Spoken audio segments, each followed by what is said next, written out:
Welcome to Yusha Yamemasu.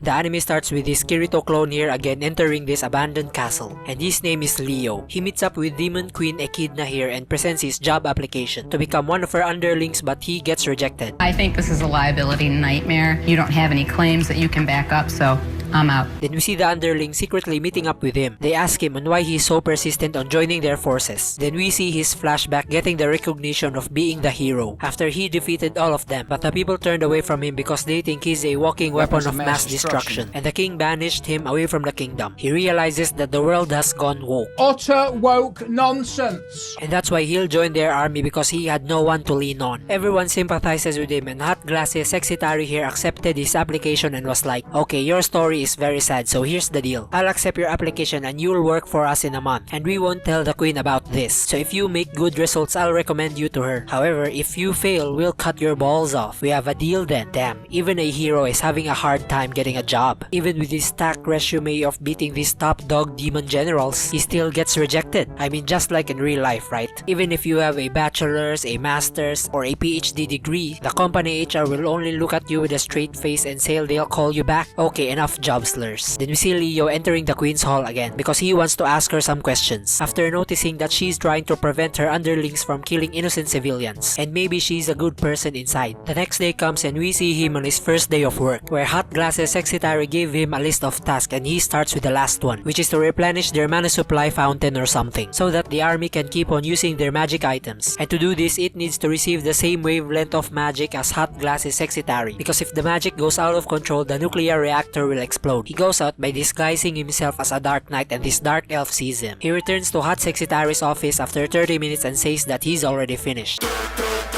He rested for a few hours where Hot Glasses Sexitari got irritated, but the dark elf from earlier knocks into her room where she showed her this magic crystal and says that we finished on replenishing the calm fountain, Miss Hot Glasses Sexitari, thanks to Batman the Dark Knight here giving us this magic crystal, which has the same amount of magic wavelength as you, and we were able to finish the task without turning the whole room into Chernobyl 2.0. She was touched of Leo's action and dismissed the lolly elf. She thanks him, then we skip some ecchi fan service and cut to midnight, where she's going to give him a reward using her pussy, where she talks to Leo about his new task on gathering supplies for their troops on their ally Monster Island and babysit over the lolly furry general. We cut to him working and seeing the lolly making a ruckus over the village by destroying their crops. He thought of a plan where he'll let the lolly realize the importance of teamwork because she's one of their top dog generals. Leo pretends to be sick on these nuts because a snake bit his penis when he was wanking, and he tells her to find some herbs or he'll be infertile for life. She heads out and Leo observes her as he goes into his trap adventures, but she managed to push on through brute force and without asking for anyone's help. He wakes up in the morning where the lolly already cured him, and then she finally realized that teamwork is important. Really? That easy? This guy thought of a 5-stage plan which failed miserably. Anyway, the job is finished and Leo reports back to Hot Glasses Sexitari, and she told him that Demon Queen Echidna is summoning him. Oh, shiver my timbers! Echidna interviews him and she removes his helmet to see her new knight, and he immediately changes his hairstyle to prevent getting noticed. Wait, who are you? They continue to eat and Leo finally asks her about her goals, on why she didn't give up on returning back to the demon world, and he was like, I heard the hero applied to be one of your top dog generals. He would have been a great asset to your army and pussy. Nah, fuck that hero. After he defeated me, my kingdom got bankrupt. If only I could have gotten the Philosopher's Stone, and no, not the Harry Potter one. I could have easily changed our world by getting vegetation back, because that stone has the power to change a wasteland to a Garden of Eden in an instant, and I could end the demon civil war that's happening right now. He felt sorry after learning that she's just a queen who puts her people first, unlike every other world leaders in real life. Yeah, I'm talking to you Ayatollah, Kim Jong-un, Putin, and every dictators around the world. Echidna asked him on why he decided to join her army. He was about to drop his disguise and tell her the truth, but Hot Sexitari and Lolly Furry barges in to report that Furry General and Emo Ninja submitted a leave application. Leo goes to see Emo Femboy Ninja where they have a heart-to-heart conversation about him trying to quit, but it was just a false alarm because he's just an introvert, and he's just trying to prepare himself for interviewing new soldier applicants next week. The femboy asked Leo to teach him some conversation skills. Leo agreed, but the femboy still needed to take his time off to prepare, and he'll be back within 3 days. Leo reports back to Echidna about what happened. Then we cut to a few days later where the pair worked a part-time job in this restaurant for demons called Hell's Kitchen. Look at me in the eyes!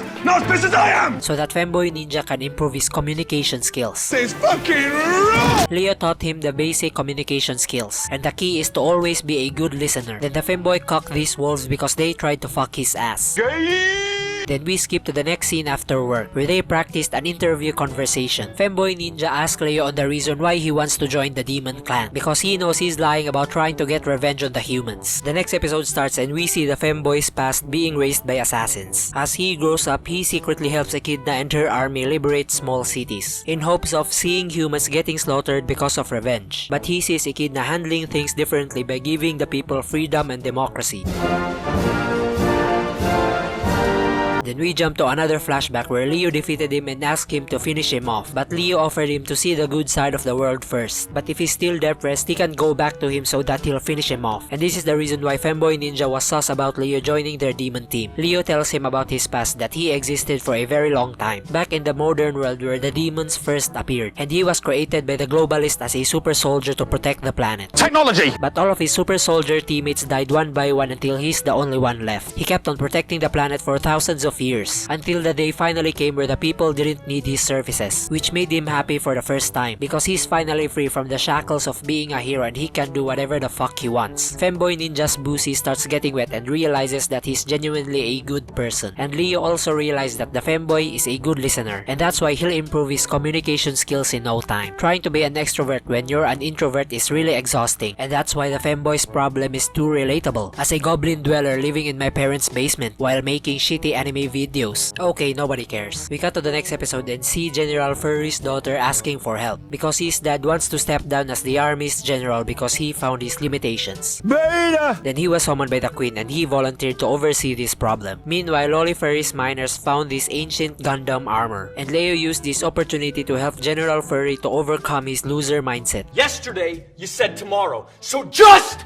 do it! The Gundam goes out of control and starts trying to kill them. Leo coached Furry General to find the Gundam's weak spot in order to stop it. They did it successfully, but it calls for backup, and the other Gundam's underground starts moving. But luckily, Echidna and the ninjas were there to stop it. And after the fight, Leo criticizes General Furry by saying, "Lol, how can you be a big bad general after you got cocked by a gunpla?" But his daughter puts an act on trying to defend him by saying, "Not everyone knows everything. That's why we need to learn the basics in order to get stronger. Just like fapping, you can't just come directly, but you need to stroke your dork first slowly." What the fuck am I saying? Where the fuck am I going with this fapping analogy? Okay, moving on. General Furry realizes his mistakes of pushing his soldiers to the limit, and he apologizes to them, and this time he'll be a great leader. Days passed and Hot Elf Secretary gave him the news that he's finally being acknowledged by the queen, and she's now promoting him as one of her top dog generals. Then we see his flashback back in the modern world, where he interrogated this imp for some info about the demon world, and Imp Demon was like, "Please don't kill me. I'm only here because our demon world became a shitty third world country, and our demon lord Ayatollah Khamenei fucked up our economy so bad by funding terrorist groups and start a proxy war against the Israel. Now most of our people are just trying to survive, and escaping here on Earth is our only choice." Leo puts his sword down where they started talking more, until Imp Demon asked him for his name, and Leo finally felt that he's a human being, because for the first time in his life someone asked about his name. Leo tells Imp Demon about being a super soldier and his goal is to protect humanity, but Imp Demon made him realize that there's more to life than being a slave to your duty, and once humanity no longer needs him, he should explore the world to find a purpose in life. Oh shit, this is genuinely a good storytelling. In most cases, demons should find the purpose on living through humans, but this is the exact opposite and it caught me off guard. Yeah, let's give credit to where credit is due. Anyway, we cut back to reality and we see him going up to Echidna to receive his knighthood, and this time he'll do a face reveal and tell them the truth about the reason why he wants to join them. But the knighthood was interrupted because the demon portal was slowly closing. Luckily, Leo and Hot Elf Secretary was there to keep it temporarily open for 7 days. They've gathered for this huge crisis, and Echidna told them that they'll have to act now and they have two choices. First, they'll disband the army and go back to the demon world and try stopping the civil war without restoring the land. Second, they'll search for the Harry Potter's Philosopher's Stone during the 7-day window and make the demon world great again. But Echidna chose option 1 so that they won't have to fight against the hero Leo. Then Leo does a face reveal dream style and says, "Listen, hot babe demon, during our fine dining date I was observing if you're worthy enough to receive the Philosopher's Stone and my seed, and it turns out you're more than enough. But the stone isn't some make-a-wish object that will immediately grant what you want, and you can find it in the Himalayas! Echidna and the gang accompanied him to search for the stone because she can't deny the good things that he's done for her army. They have some cutesy-tootsie banter moments as they climb Mount Everest, where Echidna realized that he isn't a bad guy after all. Well, duh. As they reach the summit, Leo faces them and says, "Welp, this is it. The Philosopher's Stone is in my heart, so kill me right here and obtain it, because I'm now resigning as a hero and passing the torch to you guys. But I ain't going down without a fight." The fuck? Why don't you give it to them? You're making everything hard at this point. To be fair, they're trying to kill you after they've trusted you. Okay, let's continue. Leo starts fighting them until they bring out their full strength, but even with that, he still smacked them like a bunch of beanbags. He starts taunting them by saying, "What a bunch of noobs. Good luck on killing me with your weak ass skills." He knocks out General Furry first, then the Ninja Femboy second, and the Lolly Furry third. Echidna was running out of options and told Hot Glasses Sexy Tari to buy her some time for her anti-hero spell. Hot Glasses Sexy Tari starts casting some random magic spells, but Leo dispels it easily and punches her in the gut to knock her out.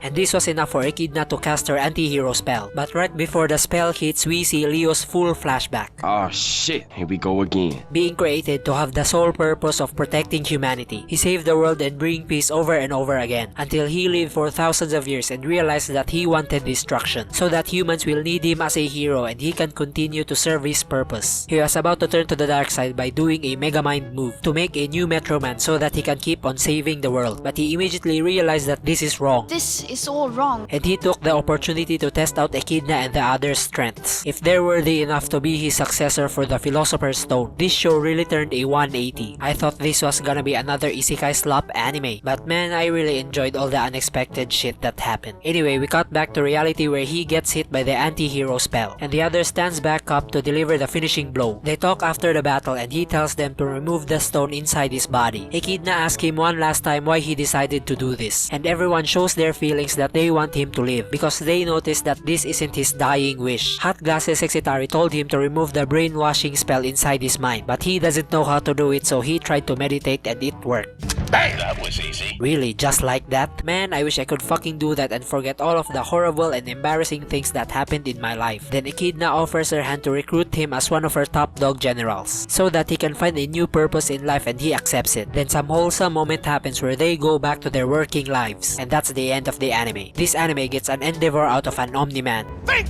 Mark!